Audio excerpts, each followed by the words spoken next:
mariage, union légitime d'un homme et d'une femme. Cet acte solennel et divin est le plus beau jour de la vie des mariés. Entre harmonie, difficulté et quiétude, le couple rencontre des épreuves qui peuvent détruire une relation amoureuse. Très souvent, l'amour triomphe. Aujourd'hui, l'émission Mon plus beau mariage vous invite à la découverte d'un couple. Binyumba Ulrich Quentin, technicien de maintenance informatique, et mademoiselle Eyang Oban Sandrine, journaliste, qui ont scellé leur union le 13 septembre 2013.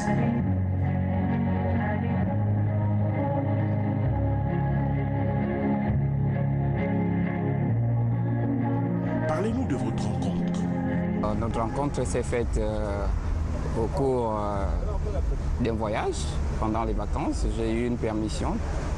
Donc, je suis allé passer les vacances dans le Wellington, à Oyem. Et je pense que nous sommes arrivés au village. Et puis, il était question, je pense, d'aller faire les travaux de la tombe de la grand-mère. Donc, nous sommes allés à Oyem pour... je pense que mon papa qui m'avait amené à Oyem devait récupérer des papiers au commissariat. Donc, nous nous sommes arrêtés au commissariat. Et c'est comme ça, en descendant de la voiture, je l'ai aperçu, elle était debout devant le gouvernorat, je pense. Alors j'ai envoyé mon petit frère pour l'appeler, qu'elle vienne. Donc mon petit frère est allé et il a demandé qu'il y avait quelqu'un qui voulait te voir, si tu pouvais aller. Je pense qu'elle boudait d'abord. Et puis lui, il a convaincu, non, il faut d'abord aller écouter, voilà, on ne refuse pas, il faut aller. Bon, c'est comme ça qu'elle est arrivée. Je me suis présenté, je lui ai dit, voilà, je m'appelle Quentin, je suis à la RTG. Et comme j'avais le badge, ma carte de presse. Donc on a échangé et puis je lui ai demandé son contact, que si jamais je passais par là, je pouvais l'appeler. Elle a accepté et puis c'est comme ça, on a échangé des numéros et elle est repartie chez elle. Moi, je suis reparti chez moi. Je pense que quelques temps après... Elle dit non, est-ce qu'on peut se voir le soir et tout ça? J'ai dit, bon, moi c'était pour zapper. J'ai dit oui. J'ai dit oui, on peut se voir le soir. Maintenant, le soir, je vais le zapper. Puis j'avais un chantier que je surveillais. J'étais chef de chantier du nouveau maire d'Oyem. Je construisais, je faisais une villa. Et il m'avait confié les travaux de sa villa. Donc je devais aller relever je devais faire échange des gardiens parce qu'il y avait un gardien le matin, un gardien le soir. Donc je lui ai dit non, on va se voir. Il m'a appelé, il me dit mais tu ne m'avais pas donné ton prénom. J'ai dit ok, c'est Blanche. Après il m'a dit bon, le soir je veux qu'on se voit. J'ai dit ok, on se retrouve à Kwakam. Quand je suis partie à la maison, je suis partie au chantier. Quand il m'appelle, je voulais zapper. Mais tellement il insistait, j'ai dit bon, un jour ça ne tue pas quelqu'un. Je vais aller boire le jus. Là, je suis partie. Je l'ai trouvé là à Kwakam avec ses frères et puis tous ceux qui étaient avec lui. Après, il me dit non, on va au village. J'ai dit on va au village. Est-ce qu'on fait aller-retour? Il me dit oui, on va faire aller-retour. J'ai dit il n'y a pas de problème. Si c'est aller-retour, je pars. On est parti, arrivé au village. Leur père, il allait garer la voiture. J'ai dit mais est-ce qu'on ne part plus? Il dit non, on ne part plus. C'est demain maintenant qu'on va partir. En fait, c'est là où il m'a eu quoi.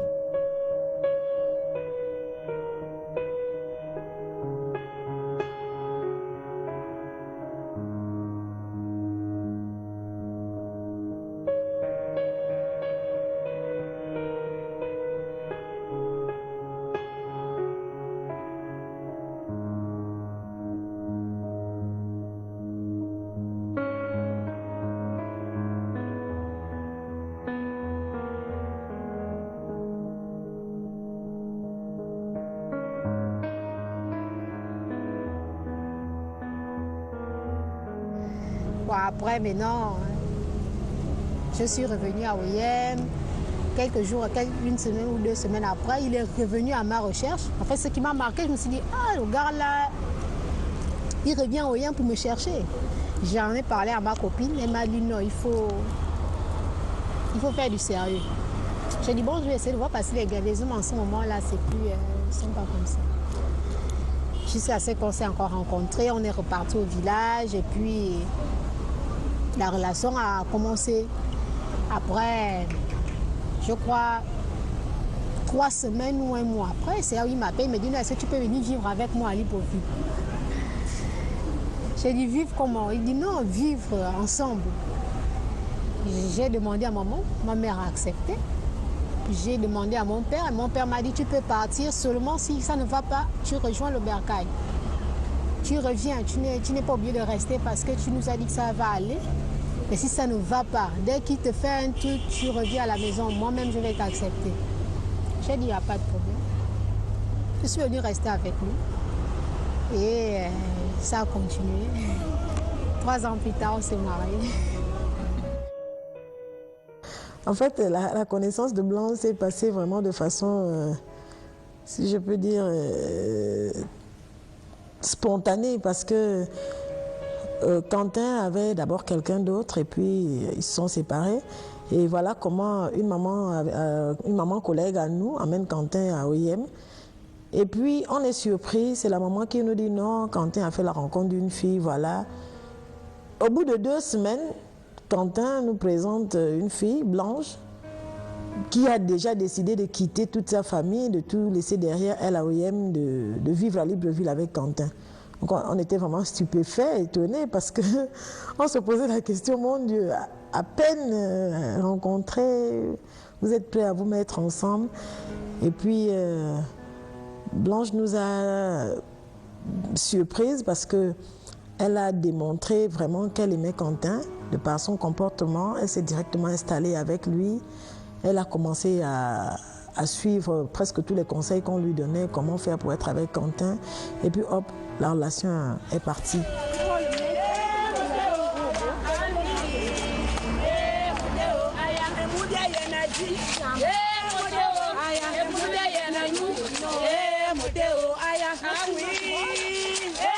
Blanche a une spécificité. C'est que dès qu'elle nous a rencontrés, elle ne nous a plus jamais quittés. Du moins, c'est pour moi. Blanche, dès qu'elle m'a rencontrée, elle ne m'a plus jamais quittée. Je vais vous raconter une anecdote. Blanche est arrivée la première fois chez moi et elle l'avait trouvée. Je venais de réaménager la maison. Elle a commencé à me poser la question, comment tu as fait, comment tu as acheté, où est-ce que tu as acheté ceci, où est-ce que tu as fait cela. Donc je lui disais un peu, voilà, j'ai fait une petite tontine, voilà. Et 2 mois plus tard, quand je suis arrivée chez Quentin, tout ce que j'avais chez moi, je l'ai retrouvé chez Blanche. Je vous assure que c'était magnifique. Et là, je me suis dit, ah, voilà quand même quelqu'un qui arrive et puis qui veut essayer de rehausser l'homme, parce qu'elle a trouvé Quentin, il louait une chambre, ensuite elle l'a levé de là, elle a dit non, ce n'est pas normal, tu travailles, peu importe que ce soit peu ce que tu gagnes, il faut qu'on prenne un studio. Et elle a réaménagé le studio, mais alors là, de façon magnifique. Donc pour vous dire, Blanche est très battante, très réceptive, c'est vrai un peu renfermée, ou peut-être beaucoup même renfermée, mais elle sait comment s'ouvrir lorsque c'est nécessaire. Et ça a été beaucoup de ces qualités qui ont favorisé sa relation avec Quentin. Parce qu'elle sait écouter en même temps.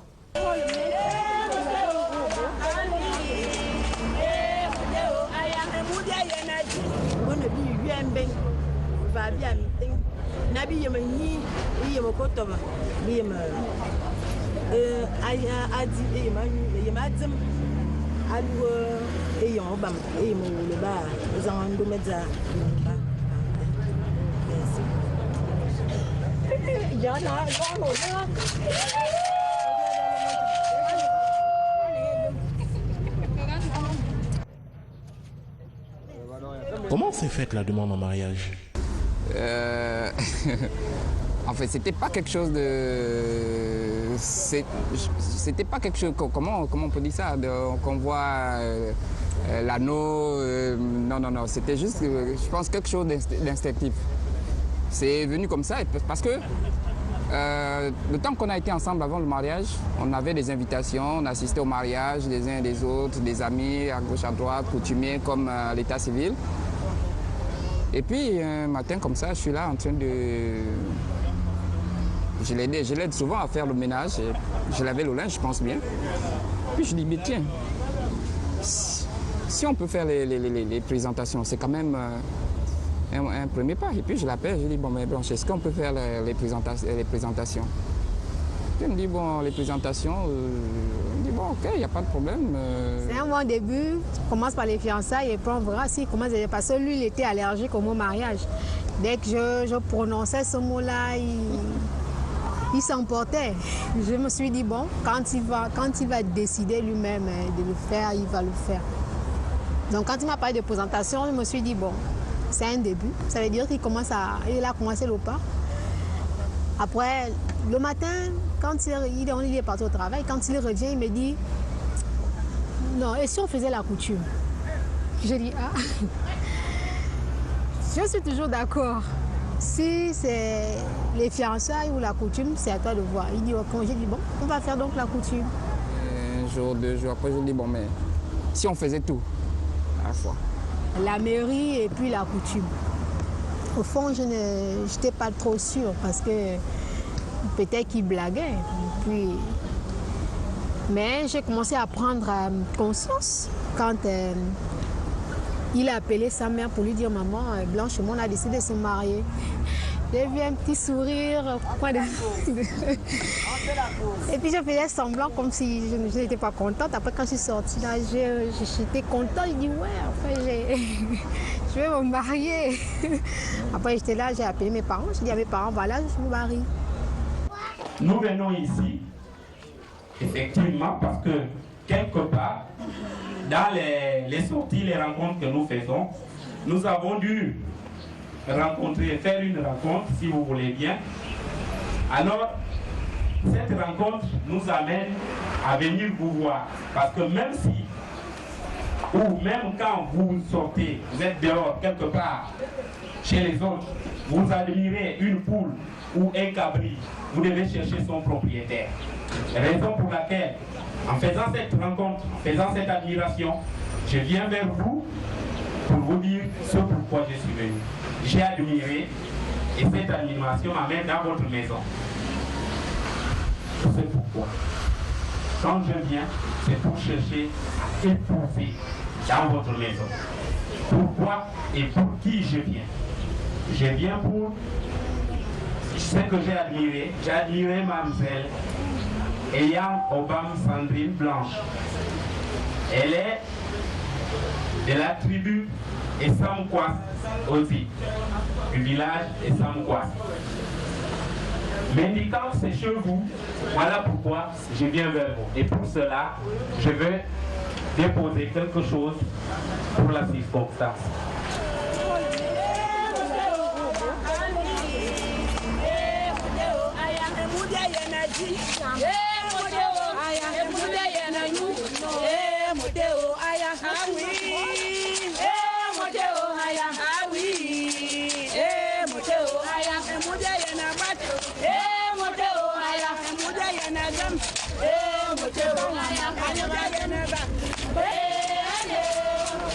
$400,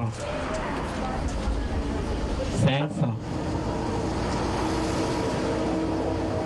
$600, $700,000. Je crois que nous avions tellement commencé ces moments. Et moi, étant donné que je suis chrétien, je suis quelqu'un de l'église, il y a un proverbe biblique qui dit que la fin d'une chose vaut mieux que son commencement. Nous avions tellement bien commencé, et je voudrais que nous puissions également terminer en beauté ces hostilités comme nous les avions commencées. Étant donné que vous êtes venus en ce lieu pour chercher votre femme, vous savez quoi? Lorsqu'on aime, on va jusqu'au bout de la chose. Ne minimisez pas votre femme. Vous êtes venus pour poser un acte fort. Allez-y jusqu'au bout de cet acte. Ne vous limitez pas en si bon chemin, sinon vous allez rater beaucoup de choses. Je vous remercie. Ce que vous dites, c'est la réalité. Nous avons si bien commencé. C'est vrai. Mais quand vous voyez comme ça, c'est que c'est grave. Vous savez, ce que vous dites, c'est la réalité parce que nous faisons tous le même constat. Lorsque vous avez des enfants à la maison, parce qu'aujourd'hui, la nourriture, c'est l'orier. vous servez une assiette, 2 assiettes, 3 assiettes de riz à vos enfants. Mais un enfant qui n'est pas satisfait de son assiette de riz, vous savez quel geste il fait souvent? Vous savez? Il n'a même pas le temps de parler. Il met le cou à côté. S'il ne met pas le cou à côté, il pousse l'assiette avec les pieds.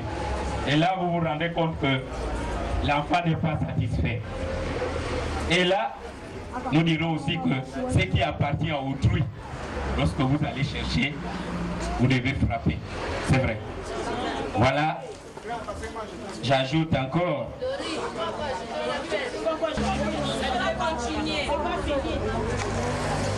Je vous remercie.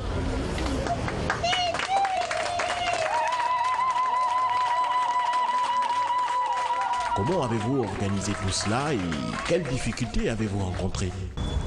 Aussi vrai qu'on a les parents ou bien on a la famille, mais il faudrait que soi-même on soit bien organisé. Donc c'est comme ça qu'on a, au fur et à mesure le temps passait, nous on faisait des petits achats. Quand j'avais un peu d'argent, j'achetais des choses que je gardais à la maison. Avec mes parents, j'ai énormément eu des difficultés parce que je pense quelques mois avant le mariage, à la veille, on va m'appeler pour me dire que bon voilà, il faut que tu annules le mariage. Et puis, ma maman venait de faire un AVC. On a craint le pire. Dieu merci, c'est parce qu'elle est sortie de l'hôpital. Ça allait un peu bien. Mais il tenait à ce que je renvoie le mariage. Et nous étions à la veille. Déjà, au niveau des dépenses qu'on avait déjà effectuées, et au regard que les parents aussi, les beaux-parents, ils étaient déjà prêts, je ne me voyais pas en train de leur dire, parce que non seulement moi j'avais dépensé, et les beaux-parents, ils avaient dépensé. Alors s'il fallait leur demander de renvoyer, il fallait leur payer les pénalités, rembourser tout ce qu'ils avaient dépensé. Et je me suis dit, bon, si je dois d'abord chercher de l'argent pour dépenser, pour refaire le mariage, et il faut encore chercher de l'argent pour rembourser aux beaux-parents, je pense que c'est pas bon. Et je souhaite avoir peut-être une bonne raison pour que je réfléchisse, parce que maman, elle était malade, elle est sortie de l'hôpital, elle était en convalescence, ça allait déjà mieux. Donc je ne vois pas pourquoi il fallait qu'on renvoie le mariage. Moi, je me suis dit, bon, quel que soit Alpha, moi je pense qu'il faut bien que je me marie, parce qu'à ce niveau, je ne peux plus reculer. Donc c'est allé un peu dans ce sens. Il a fallu que je puisse convaincre maman, mes soeurs. Bon, malgré tout, ils ont accepté, mais dans mon organisation, je ne les ai pas inclus. J'ai préféré que ce soit mes amis qui organisent. La première réunion s'est passée chez Quentin. Et là, on s'est demandé comment Quentin pouvait décider de se marier. On ne voyait pas la famille autour. On pensait qu'il blaguait vraiment. Et puis, il y a eu une deuxième réunion. Après, il était question maintenant de la liste que la belle famille avait envoyée. Et là, on a vraiment été confirmé que le mariage était sérieux. Parce que dès que la belle famille envoie la liste, on est sûr que les choses vont déjà commencer. Et on s'est battu, Nous étions quasiment seuls dans l'organisation du mariage de Quentin, parce que je me souviens encore Jocelyn, le mari de Daminata, une petite sœur aussi, qui s'est donné à fond, mais je vous assure vraiment à fond dans l'organisation de ce mariage.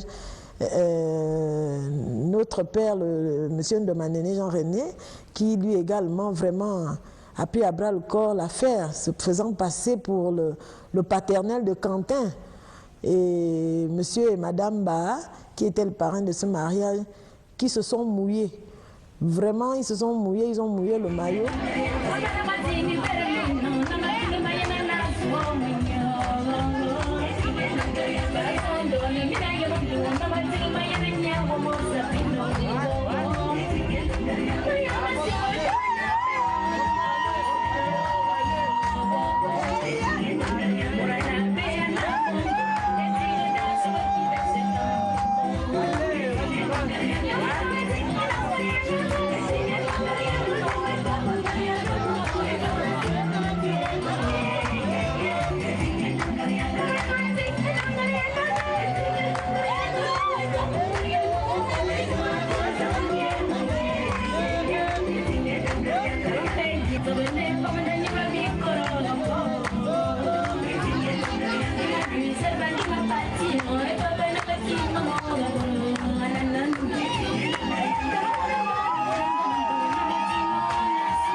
qui vous a marqué au cours de cette cérémonie? Ce qui m'a marqué, c'était de voir mes deux sœurs à côté de moi, bien entourées de mes sœurs, de mes deux sœurs triplées. Ça m'a fait beaucoup plaisir de les voir à côté de moi, qu'elles ne m'ont pas lâché jusqu'au soir, jusqu'à la soirée, elles étaient toujours là. Et elles ont, comment dire ça, elles se sont occupées de moi comme il faut. Et ça m'a fait plaisir. Et puis, voir Quentin debout à l'hôtel en train de m'attendre aussi, je me suis dit, ça y est, ça c'est pour moi, ça c'est mon jour. Et c'était très beau.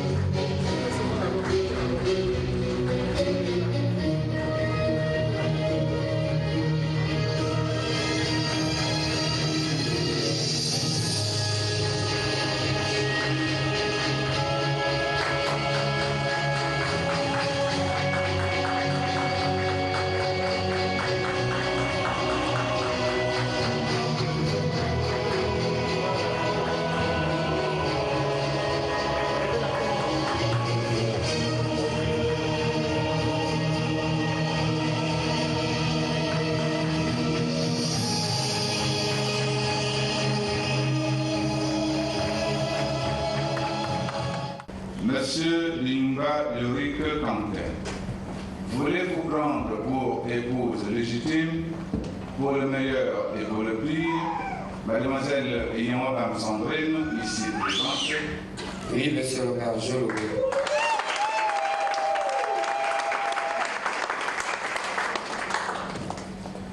Mademoiselle Yonba Sandrine, consentez-vous à prendre pour époux légitime, pour le meilleur et pour le pire, monsieur Binumba Yorick Quentin, ici présent? Oui, monsieur le maire, je le veux.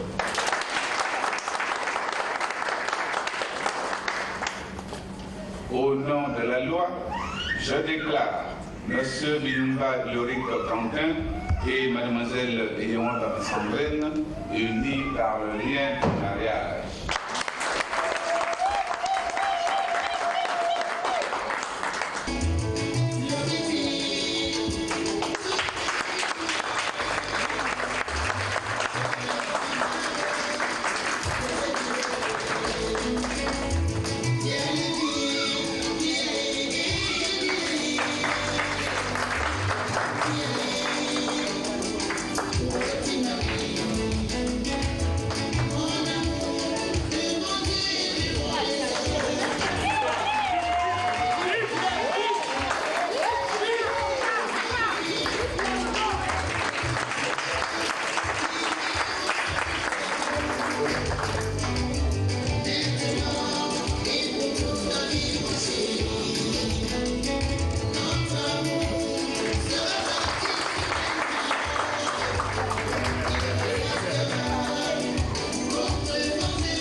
Bon voilà, c'est votre femme, il faut embrasser la mariée. Ça, c'est... je n'en revenais pas. Je l'ai fait tellement bien.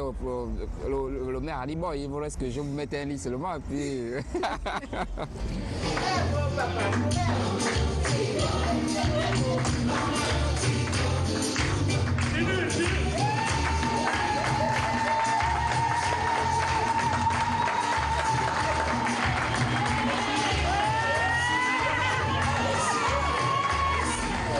tellement content.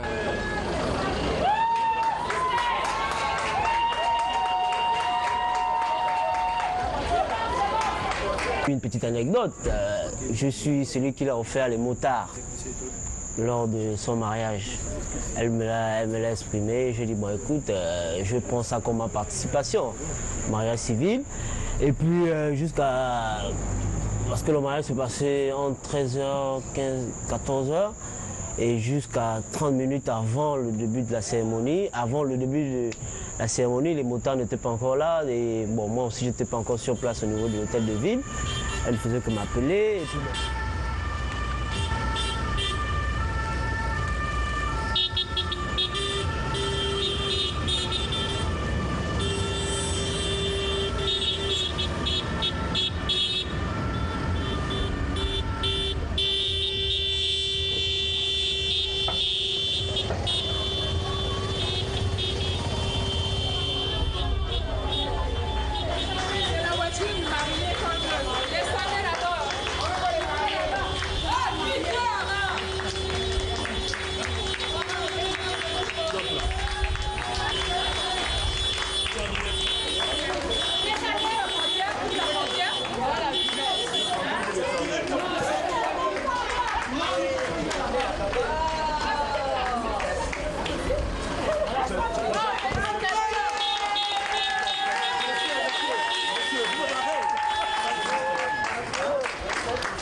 À la soirée, je pense que c'est quand on a amené le gâteau.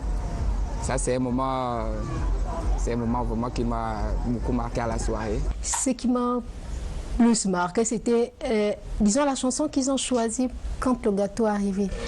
Je ne sais pas si c'est Quentin qui allait dire à ces gens-là que j'aimais tellement cette chanson. Et quand il a vu ça, j'ai senti mon cœur qui me sorti de ma poitrine. Et je l'ai serré fort, je lui ai dit merci.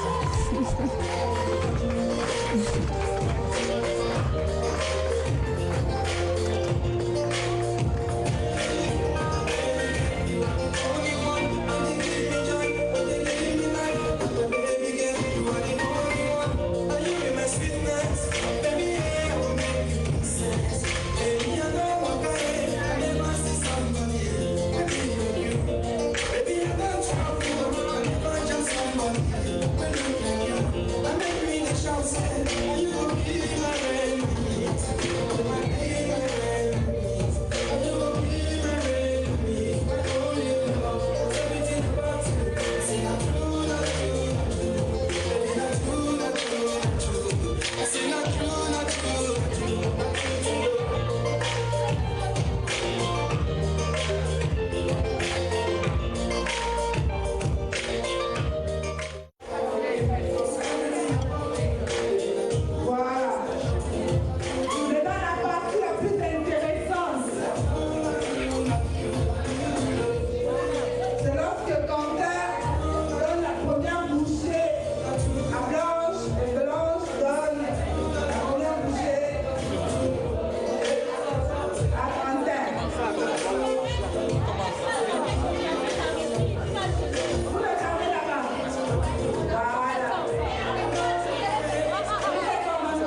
j'ai ressenti beaucoup d'amour dans le cœur de Blanche et Quentin.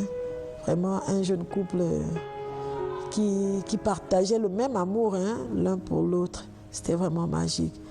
Et puis, il y a, comme je vous disais tout à l'heure, la maman de Quentin, qui malgré l'interdiction du médecin à être là pour l'éveiller, elle a brigué toute cette interdiction pour partager les moments les plus heureux de la vie de son fils. Elle a dansé avec nous, elle a mangé avec nous. Elle s'est vraiment amusée, hein, oubliant même qu'elle était malade. Donc moi, c'est vraiment ces moments-là qui m'ont beaucoup marqué.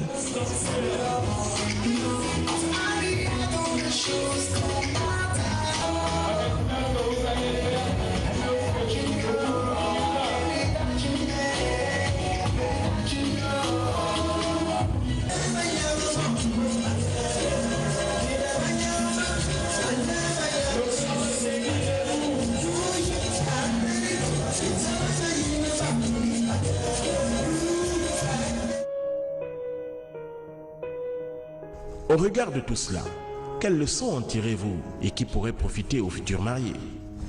Bon, je pense que dans un premier temps, il faut d'abord être convaincu de ce qu'on veut faire. Il faut d'abord convaincre, parce que pendant ces préparatifs, bien pendant ce moment, il y a toutes les difficultés du monde que vous rencontrez. Mais si vraiment c'est quelque chose que vous avez pris à la légère, facilement vous pouvez lâcher. Vous pouvez vous dire, bon, en tout cas on peut reporter, ou bien bon, de toutes les façons, je préfère la laisser, je vais me marier après. Mais il faut d'abord convaincre de ce qu'on veut faire. Si on aime la personne, que vous êtes sérieux, que vous voulez vous marier vraiment, ça va vous aider. Maintenant, c'est ça qui va vous donner la force, non seulement de continuer, mais de chercher, de réfléchir aussi pour avoir les moyens, parce qu'il faut dire aussi qu'on a beaucoup réfléchi pour avoir les moyens. Je me suis lancé dans les tontines. Et je pense que j'ai fait 2 à 3 tontines à la fois, je pense bien, à la fois. Mais je ne suis pas salarié, c'est qu'il faut retenir. Je suis un collaborateur sérieux. Et puis avec peut-être les petites opérations d'intervention que j'avais à gauche, à droite, j'ai pu m'organiser. Mais j'étais convaincu de ce que je voulais faire. Il faut être convaincu de ce qu'on veut faire. C'est ça qui vous donne la force. C'est la seule chose qu'on peut avoir. Quel que soit Alpha, quel que soit comment, quel que soit les vents et marées, si vous n'êtes pas convaincu de ça, vous ne pouvez rien faire.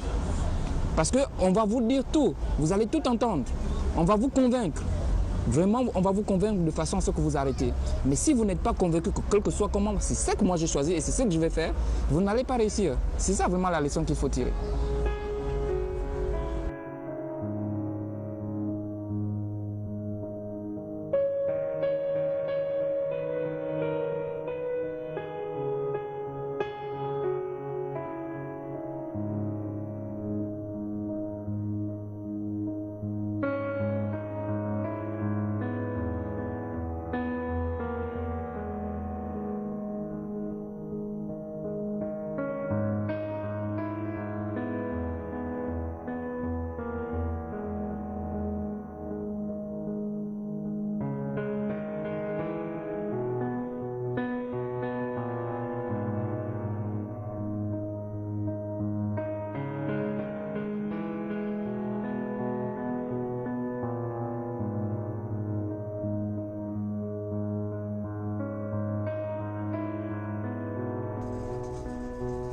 Aujourd'hui marié, est-ce que la vie a changé?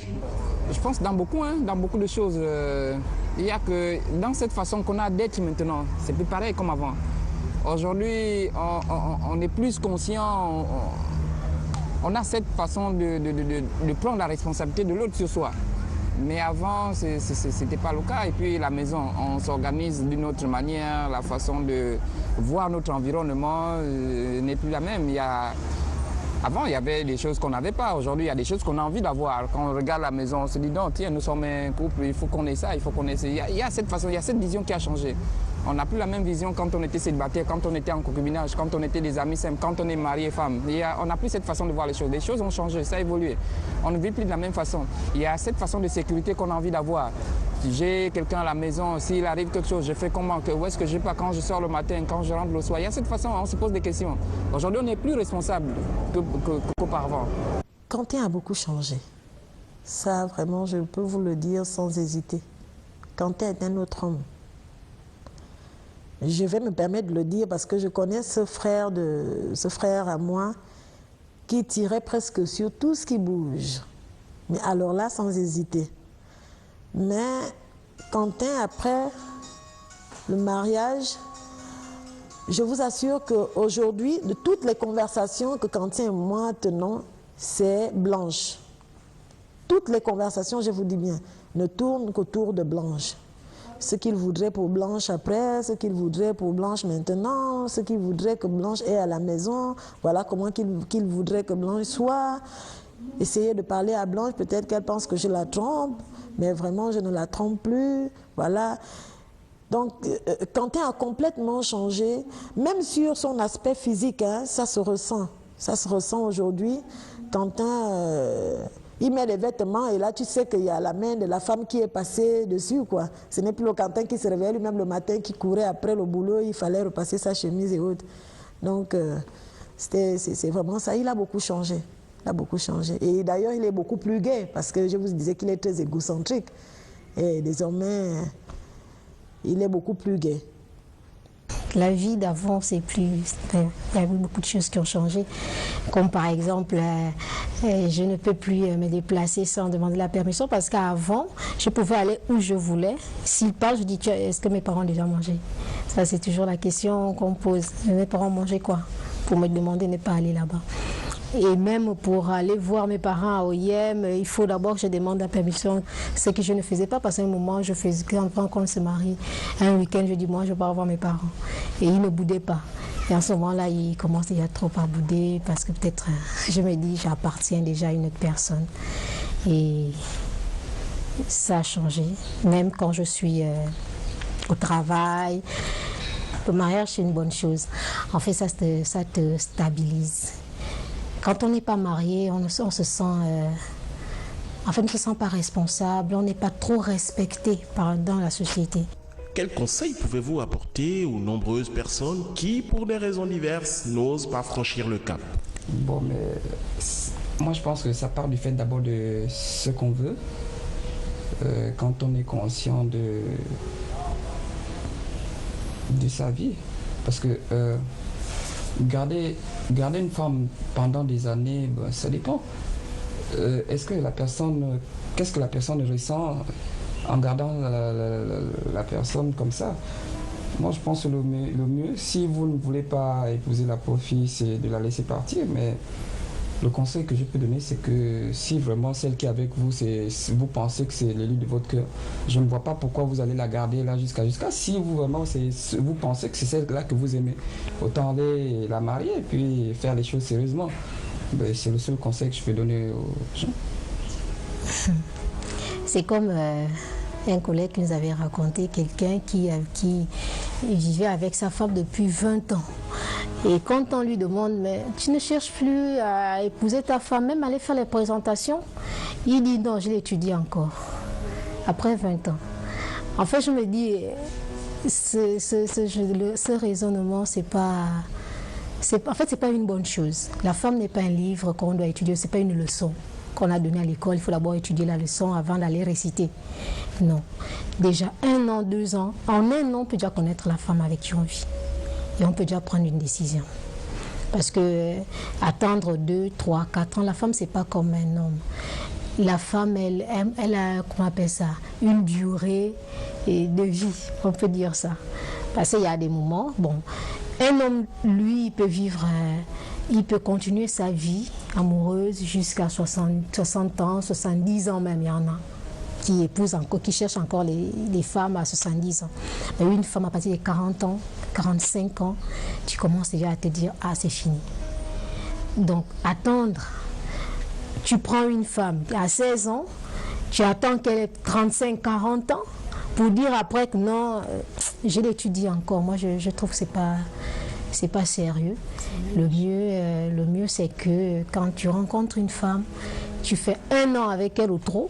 Si tu vois que ça ne va pas, autant dire à la femme, non, ça ne va pas. Je préfère qu'on se sépare que de, comme on dit, faire perdre le temps à la pauvre fille. Parce que en ce moment-là, nous tous nous savons qu'une femme qui n'est pas mariée n'est pas respectée dans la société. Donc, gaspiller la vie des enfants d'autrui, des sœurs de quelqu'un. C'est la sœur de quelqu'un, c'est l'enfant de quelqu'un. C'est pas une chose sérieuse.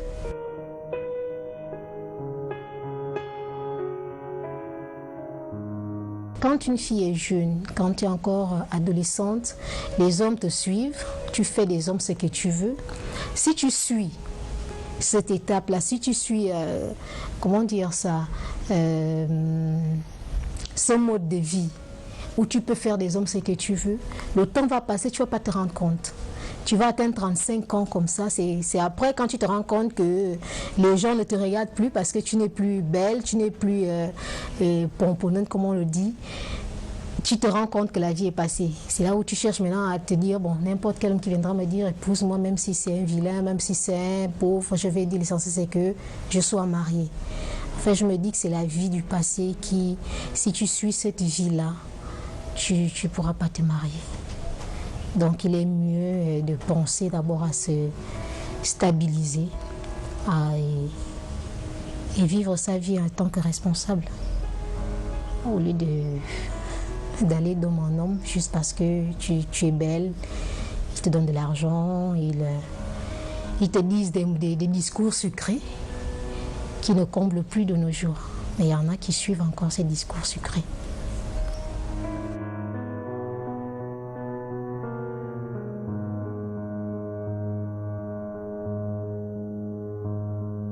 Quentin est désormais marié et Blanche est désormais une bignumba. Maintenant, tout ce qu'on peut leur dire, c'est surtout à Quentin de faire beaucoup plus confiance à sa femme, parce que je sais que mon frère est un peu égocentrique, parce que c'est quelqu'un qui aime tout concentrer sur lui. Il est plutôt beaucoup moi. Il ne pense pas souvent à elle, parce qu'elle et moi, on a eu l'occasion d'en parler. Il ne partage pas beaucoup de choses avec sa femme, alors qu'elle en a vraiment besoin. Mais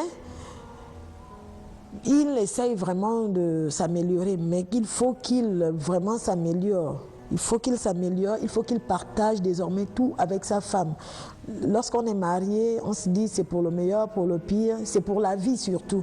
Donc il n'y a plus un abcès qui pourra pousser sur moi et puis que ma femme ne devrait pas être au courant et vice-versa. Et à Blanche, je lui demanderai de supporter Quentin comme il est. Ce qu'elle a déjà fait, si elle est parvenue à porter l'alliance de Quentin, c'est qu'elle savait qu'elle pouvait supporter Quentin. Et vraiment, Blanche continue de supporter Quentin. Je sais que mon frère va changer, même s'il est bizarre, hein, t'inquiète. Avec nous, c'est la même chose. Hein. C'est la même chose. Hein, parce qu'il n'hésite pas. Lorsqu'il peut te dire quelque chose aussi désagréable que ça puisse être, il va te le balancer. À plus forte raison, toi qui es sa femme, j'imagine ce que tu peux ressentir souvent quand il est dans cette phase-là. Mais Quentin t'aime beaucoup, rassure-toi. Il t'aime vraiment. Mon rocher, mon bouclier, ce vent si fort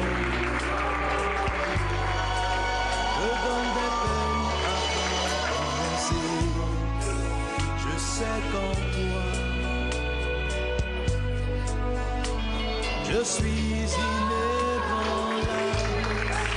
et j'atteindrai la destinée qui brûle en moi.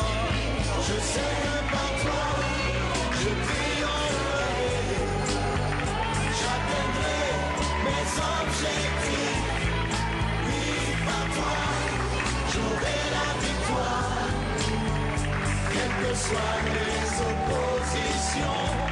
Tu es ma force, mon bouclier. Oui, je sais, je suis plus que vainqueur. Sois loué au siècle des siècles, car toute langue confessera ton nom. Je suis conscient de la bataille, mais je l'aborde avec ton assurance. Je veux rester fidèle à ta parole sans me détourner. Ô Seigneur, j'ai reçu coups et blessures qui tentent de m'arrêter. le chemin que tu m'as tracé. J'ai foi en toi.